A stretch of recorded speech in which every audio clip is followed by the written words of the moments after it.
ফরিদপুরের সদরপুর উপজেলার চরাঞ্চলে দিন দিন জনপ্রিয় হয়ে উঠেছে বাদাম চাষ। বিস্তীর্ণ পদ্মার চর জুড়ে সবুজ পাতায় দোল খাচ্ছে বাদামের গাছ। অল্প বিনিয়োগে লাভ বেশি হয় বাদাম চাষে ঝুঁকছেন কৃষকরা। তাপদাহ ও খরায় ফলন খারাপ হওয়ার শঙ্কা করছেন কৃষকরা। তবে বৃষ্টিপাত শুরু হলে ক্ষতি কিছুটা পুষিয়ে নিতে পারবেন বলে আশা তাদের। নতুন মাটিতে বাদামটা ভালো হয়। ঘরে যেমন ঠিক মতো নয়, তাহলে মনে করেন যে হুগনারা 10 মণ 12 মণ বাদাম হয়। কোনো সময় তিলও থাকতো, আবার কোনো সময় সরিষাও থাকতো, কিন্তু এগুলির চাইতে বাদাম একটু লাভ বেশি।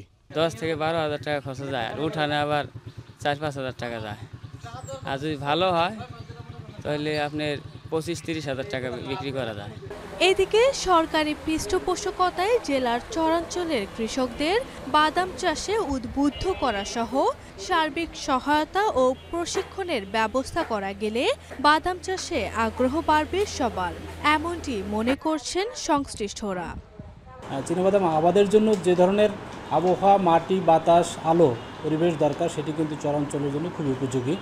আমরা সরকারিভাবে প্রণোদনার মাধ্যমে প্রায় 700 জনকে চীনাবাদামের বীজ দিয়েছিলাম এবং সার বিতরণ করেছি। এছাড়া আমাদের দুটি প্রকল্প চলমান রয়েছে।